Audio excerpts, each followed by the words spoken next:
I hate uncertainty. I like knowing that I have 20 minutes of cardio to do and I can kill myself doing it because I know that it's going to stop, and I know that, okay, just get to 5 minutes, and then I can tell myself, all right, power through to the next 5 minutes.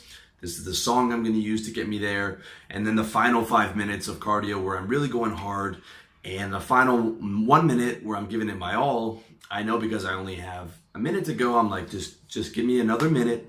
Let me go. Let me do this. Keep going, Will. Just one more minute, and then you can relax, and then it's done.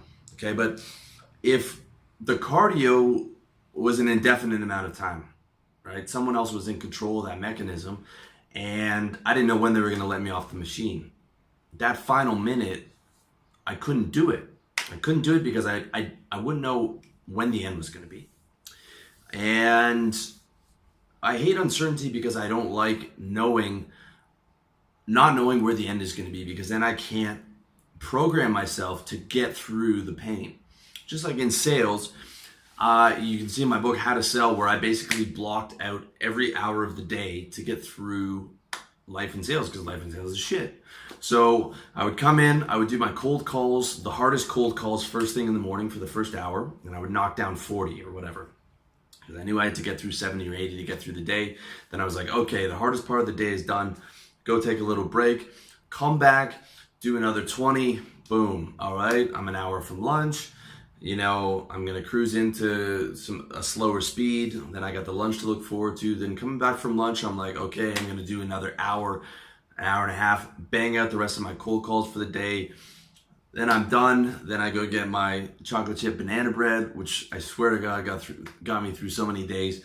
And then I'm going to do leisurely lead gen. So basically by like 2:30, I was done the hard part of my day. And from 2:30 till 5 or whatever, 3 o'clock till 5, I would do my lead generation for tomorrow, and I would make sure I had all my notes updated in the CRM to set up the next day. But, basically instead of having to get to 5, I could get to 2:30 or 3 o'clock and then be like, okay, the hard part is done. And so I had all these little mechanisms in there because I had the certainty of 9 to 5. However, when you are starting a new venture or, charting a path where you don't know when it's going to stop, it's very difficult.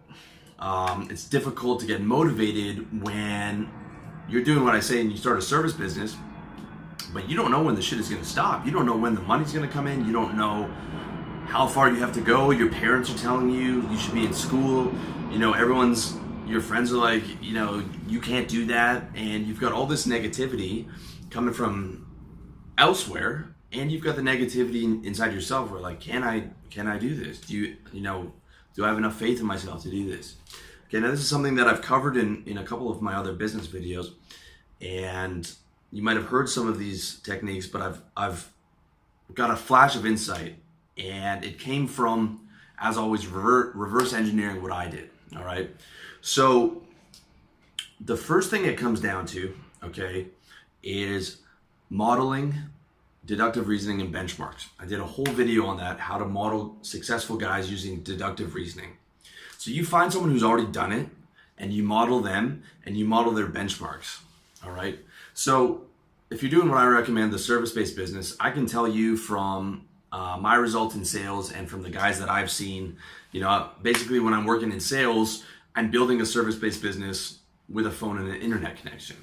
And I can tell you, okay, say you want to do copywriting, within 6 months, you can scale up to $2,000 to $3,000. If you go hard, you can do $5,000 a month within your first year. Year 2, you can be doing $7,500, $8,000 a month. Year 3, you can be doing 6 figures. Those are the benchmarks. And you can do that in pretty much every service-based business. If it's a corporate sales job, you can do $7,000 a month by the end of the first year, and you can do 6 figures in your second year. Okay, I've done it, seen all my friends do it.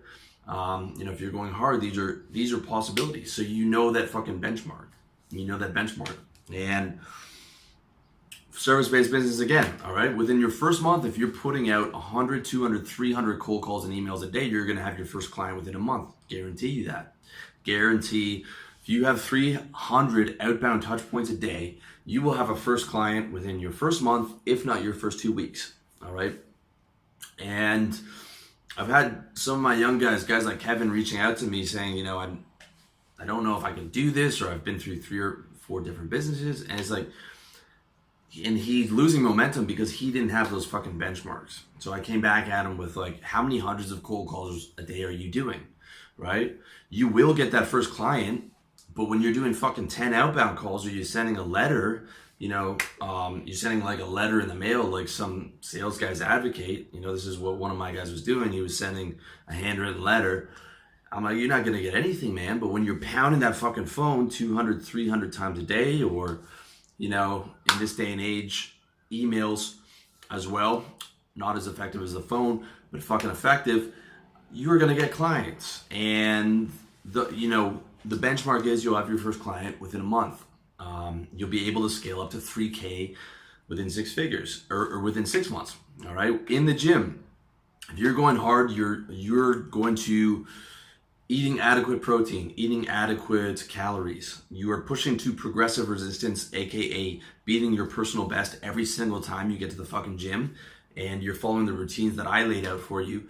You're gonna pack on 25 to 30 pounds of muscle in your first year, most likely, if you are really pushing it.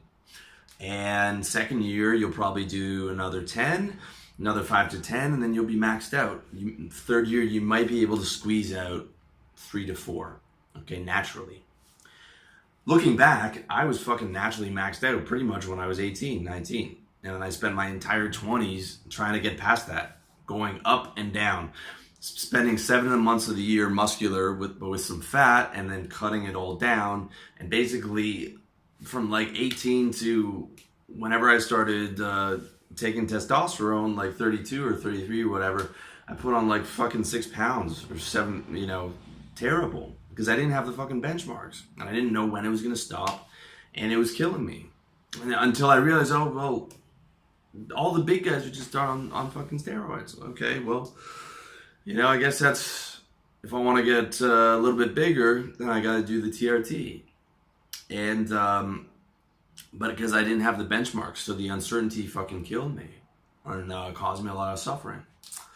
So that's the fucking key. I didn't have the right models. I didn't have the right models when I was in business either. I had 4 failures before I did RLD, okay? I didn't have the right fucking models, and I didn't have the benchmarks.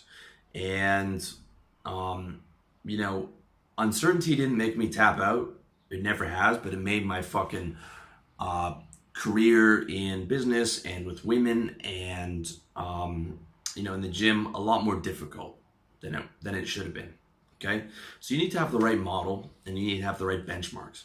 Check out my fucking video on how to use deductive reasoning to model successful guys, and that's going to give you the breakdown of like how to, okay, I want to do X. I find the guy who's done X. I read every book on X. I find all the benchmarks. If I don't have the exact benchmarks, I log in on the forums, and I ask every single guy, okay, how much revenue can you expect to make if I do X number of metrics? And I lay out a lot of that for you with like a service business, okay? But you should have, if you're doing fitness, you should have the fucking benchmarks. If you're doing women, you should have the fucking benchmarks, okay? Like I give you the benchmarks of a guy like me or guys like Paul Janka or Chris from Good Looking Loser.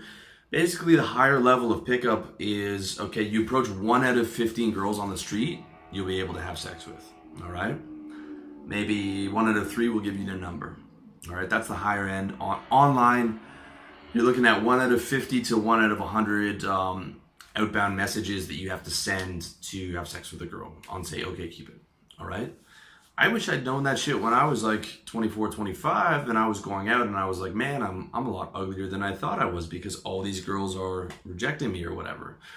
And you don't learn that, okay, she's just not sexually available, or she's not down for quick sex, or she has a boyfriend, you know, all this stuff. I didn't know because I didn't have the benchmarks. So I didn't quit because I have a really strong will, but a lot of guys quit picking up girls because they don't know what to expect. They think, you know, I'm going to go 10 for 10 because some pickup company told me that it's all about game and my game's not right. So, you know, I should be going 10 for 10 like those guys. Those guys aren't going for 10 for 10.